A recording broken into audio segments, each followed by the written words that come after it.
In today's world, we're having to cope with issues such as border wall and issues abroad like in Venezuela. We got the opportunity to sit down with Senator Marco Rubio to discuss these issues. Here's what he had to say.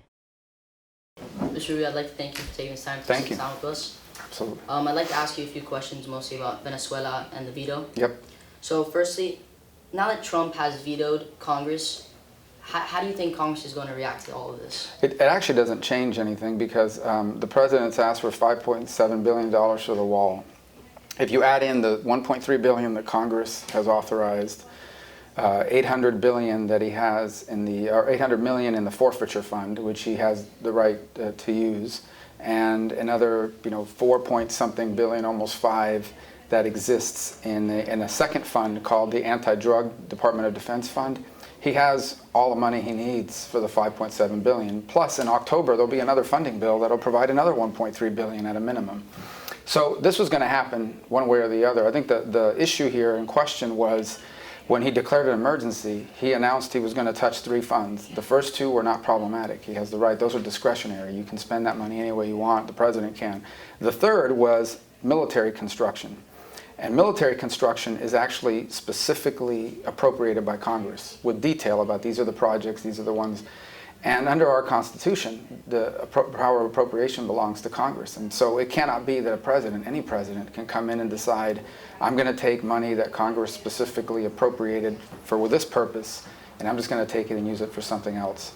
That to me is a step too far. So it isn't going to change anything. I don't even think they're going to spend money out of that fund because they're not going to need it. But it does set a troubling constitutional precedent that I think in the future could be incredibly problematic. Now moving on more to the topic of Venezuela.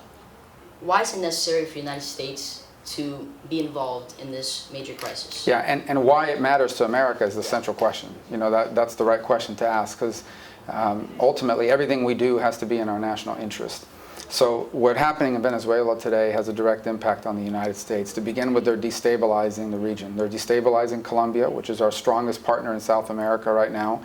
It is enabling these drug gangs in Colombia to not just grow more, but ship more drugs into the United States. In fact, the Venezuelan military is actively protecting drug trafficking routes. They fly those drugs into Central America, destabilizing those countries and leading to the migratory crisis that we have on the border. And then those drugs are shipped into America, where that cocaine flows into our streets and kills Americans. So that's first and foremost why we should care. The second is that Venezuela is an ally of Iran, North Korea, Cuba, Russia, and China, all countries that have hostile intentions towards the United States. And to have a strong ally like that in our own backyard, openly inviting the Russians, for example, to open a military base, is a direct threat to our national security. The third is that we should be defenders of democracy anywhere where people are claiming it. And in Venezuela, the people have taken to the streets. And so those are 3 reasons in that order why this matters to the United States. Also, how do you feel about acting President Juan Guaido? I think he's done a phenomenal job and tremendous courage. We have to understand this guy has no office staff. He doesn't have any bodyguards. He doesn't have any of the trappings of office. Every time he wakes up in the morning, he could be arrested at any moment. Traveling back to the country after they told him that he couldn't come back in, risked going to jail. He could be assassinated at any moment. He has no real security. So I have tremendous admiration for his courage. And what's interesting about him is he didn't seek this position. He sort of wound up there accidentally as the president of the National Assembly, who under their constitution assumes the presidency if there's a vacancy. But he's made clear he doesn't intend to run for president.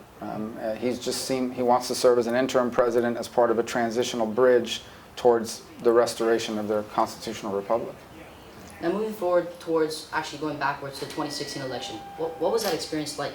Well, I had 2 elections in 2016. One was for president, and obviously the outcome wasn't what I wanted it to be, but it was one of the best things I've ever done in my life. I mean, I've traveled extensively across the country. I learned a lot. I met a lot of people. I got to see parts of America I didn't know, and I got to learn about people, particularly people who feel like they've been left behind by the new economy, that everyone else is winning and people like them are being left behind. And then I wasn't going to run for re-election, because I had chosen to run for president, but then the opportunity presented itself to run for the Senate, and so I had the second election in a very short period of time, and sort of winning that race and getting back into the Senate has given me a lot of energy to get things done. And so the last 2 years have been more productive than the first 6 years combined Part of it is that my party has the White House and had the House and Senate for the first 2 years, but part of it was sort of an appreciation for what you can do through the job and having the time to do it. Now, going towards the 2020 election, if President Trump loses the election, what does that mean for the Republican Party? Well, I don't think he's going to lose, but if he does, it'll be sort of it'll be important to see what happens with Congress. I mean, is the Senate still Republican? Does the House flip over? And obviously, we'll be in a different place. I'll personally be back in the place that I was in when I first got to the Senate, which is we had a Democratic president. It always makes it harder, and it would also mean that a lot of the policies that his administration put in place would be threatened. They would be changed, obviously, with a new party. So, obviously, we don't want to see that happen. But, parties have traded power in this country for over 200 years, the modern parties for over 150. So, but obviously as a Republican, I'm going to do everything I can to make sure that doesn't happen. Now, what are your opinions on the rising interest in democratic socialism as an ideology? Well, I have two. The first is that those are radical elements that have now become more mainstream, and part of it, to me, it seems it's an overreaction to Trump. This is a party that sort of thinks they want to counter the president by going in what they believe is far in the opposite direction, and it's mainstream some ideas that frankly most Americans reject.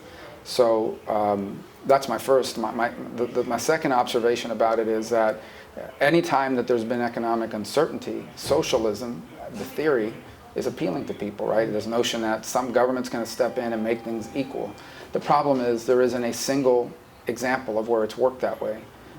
Ultimately, what ends up happening in a system like that is you destroy the economy. You take away incentive for people to invest and grow and create jobs and opportunity, and the government grows more powerful. And the only way the government can grow more powerful is for people to grow weaker. The only way to give government more power is to take less power away from people to make choices and decisions.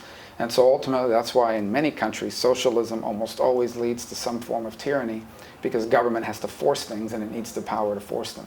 So I view it as an opportunity to have this debate once again in this country about why socialism is not the right way forward for America. Now, moving towards more your political career, you started as an American attorney. What led you into the life of public service? I always had an interest in politics. As far back as being in 9th or 10th grade, I wasn't involved in it, but I followed it and I cared.